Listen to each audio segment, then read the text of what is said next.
my name is G9 Primary School from YUMIN Primary School. So for this lesson, we have an example here. Let me first write down the example. So this example is x squared times y prime minus 2y equals to 2e to the power of 1 over x times y to the power of 1 over 2. Okay, so at one glance, you can find the pattern, right? So here, how do we find the pattern? Let's change it to the general form. And you'll find the pattern.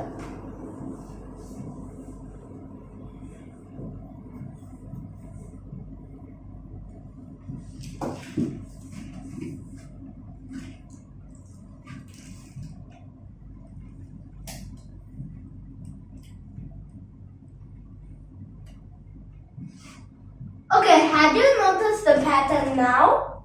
Okay, so if you had not, then let me first ask you.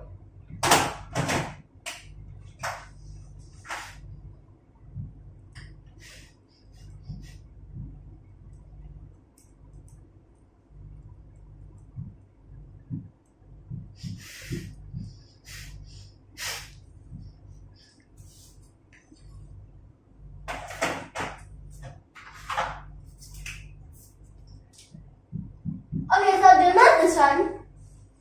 Okay, so this, what shall we use? So for over here, we can use, plus, minus, but best we use the plus, okay? Okay, so you know this, what should we use? It's the separated ordinary differential equation. So here, okay, so what if I change a bit?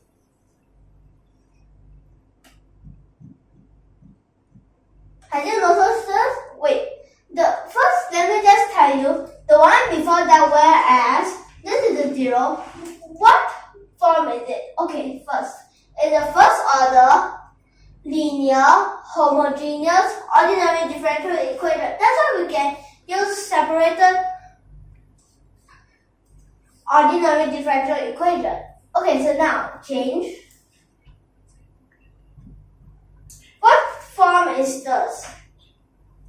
It is the first order linear non-homogeneous ordinary differential equation. Okay, so what method can we use? We can use the IF, which is the integrating factor. What if I change it? Now do you know what pattern is this? They are the same. But what is this kind of equation called? Okay, first, what form is it? It is the first order non-linear, non-homogeneous ordinary differential equation. So what type of equation is this kind? It's a Bologna equation. But please don't confuse the Bologna equation with the Bolognese equation.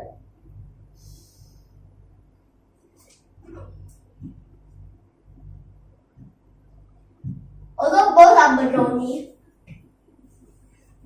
but they are actually very different. Okay, so let's go back here. So this part, what should we use? It's non-linear, so we cannot straight away use the integrating factor. Oh wait. But we can still use the integrating factor, but not straight away. So we can first use variable substitution. Let any vector except for y, x, p, and q, and n equals to y to the power of 1 minus n. So let me just tell you that px and qx are both functions of x. And n is a whole number. I mean, not really, it's just a number, a random number. Okay, in this case, after we change it to the general form, this px is 2 over x squared negative Then what about qx? It is 2e to the power of 1 over x squared. Well, n is half. Then let's use substitution. So let u equals to y to the power of half. Well, y will equal to u squared.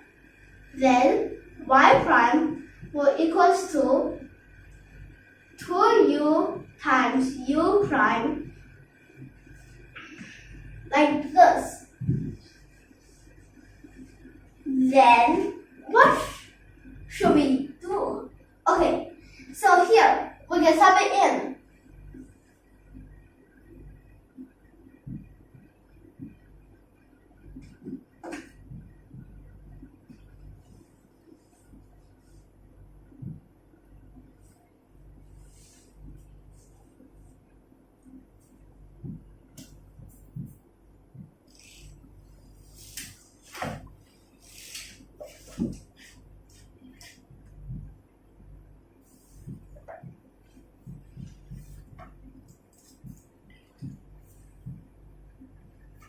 So like this. So let's see. But wait, we still can't find it. We still cannot use the integrating factor. So what shall we do now? Okay, so we can change it like this, and you know what is happening.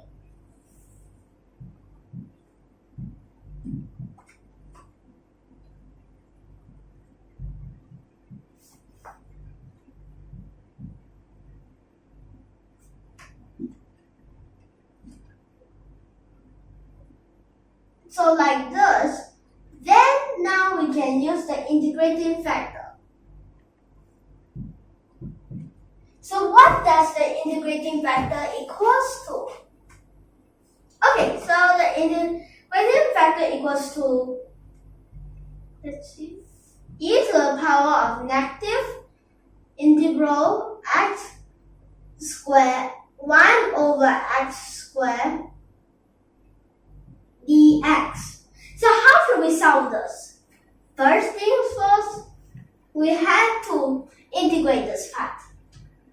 So how? Okay, you know that it's e to the power of negative 2, which you know how to, okay, so you should know how to integrate this, which becomes x to the power of negative 1.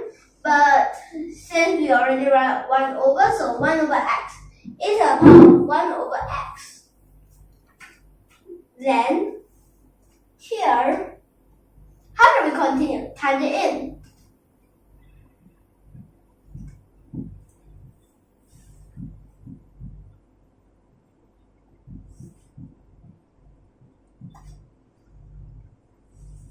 Although if you have noticed something, have you noticed something? Okay, if you hadn't, let me tell you. If this was a plus, it would be much more easier. What I mean is, this is a plus. You know why? Cancel. Become 1 over x. So let's integrate. Whereas, here becomes u times e to the power of 1 over x. Then this part up.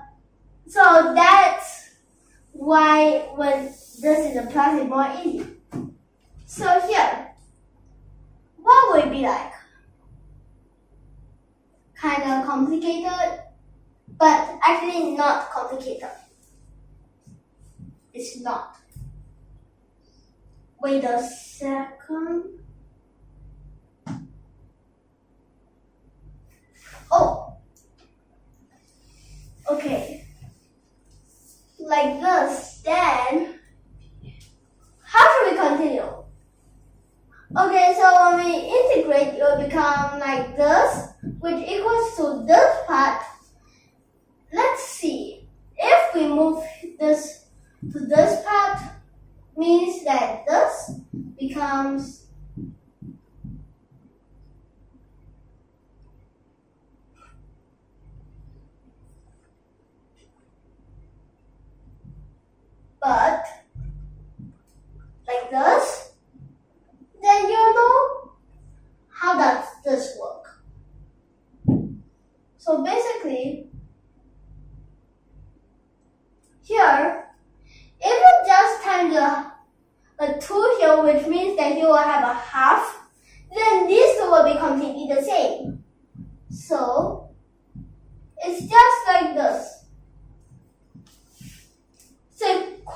easy though.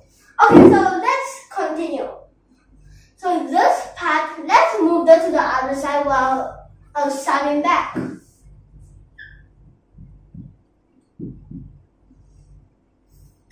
But there's one problem that I haven't solved yet. Okay, after the integral, what else do you need? Of course, an arbitrary constant. Have you noticed that at first I missed out that? Then, okay, so this part we move to this part, then become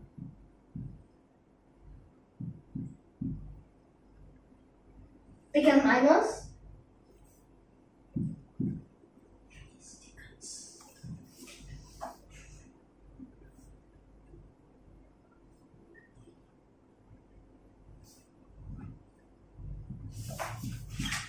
Okay, like this. This can be our answer, but this is the implicit answer. What about our explicit answer?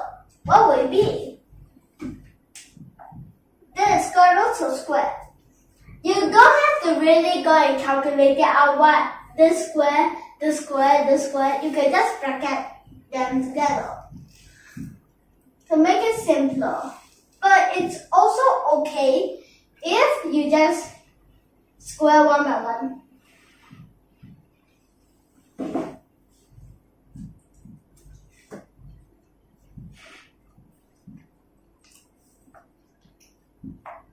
Okay, so this is the explicit answer. Implicit, explicit. They are both the correct answers, but there are different types of answers. Okay, so we already finished our question, but it's not the end yet. We still have to verify it to check if this implicit answer is correct. But if I know that the implicit answer is correct, of course the explicit answer is also correct. But which are better to choose, implicit or explicit? This one problem was explicit. It's gonna be more complicated compared to this implicit one because this explicit one have a square. Okay, so now let's verify.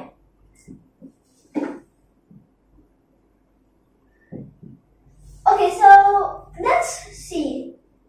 Let me write this down in case I write it wrongly later, or look at the wrong part.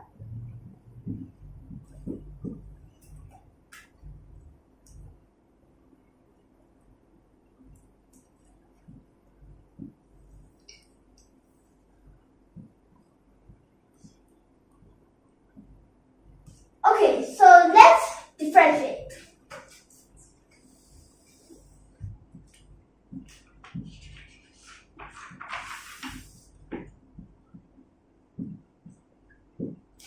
I need to go for the first derivative, and he only have the first derivative.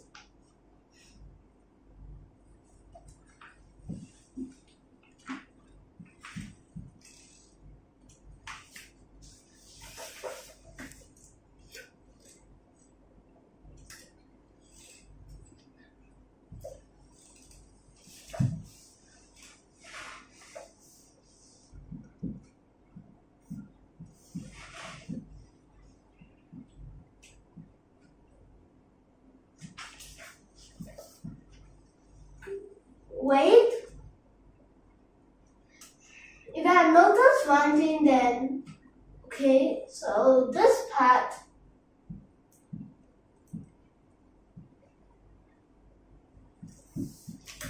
okay, so but there's one problem here. Do you know why the problem? This part we can't calculate what is the arbitrary constant. So if it's just like this, we don't know the arbitrary constant, we can't straight away find it like this. So why this part? How do we know that part? How? Okay, so what should we do? Okay, this is how. Okay, so here become, okay, let's move to this part, which y to the power of 1 over 2, well, plus 1 over 2 e to the power of 1 over x. So like this. So that later, this part, if I don't do this, then how do we know yc? So we must change it like this, unless we know y our arbitrary constant. So next is to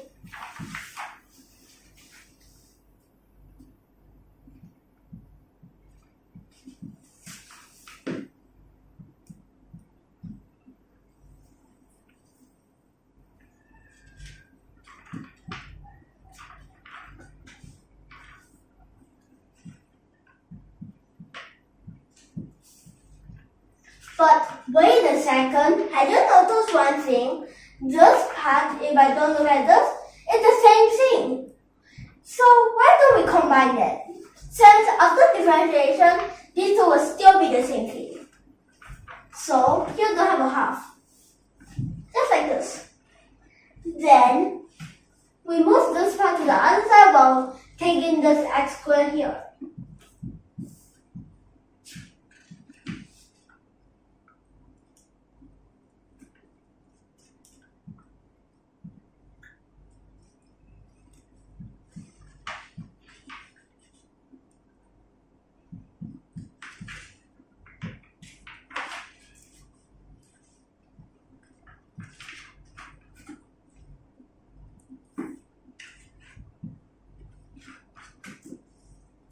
So like this, then move this to this part.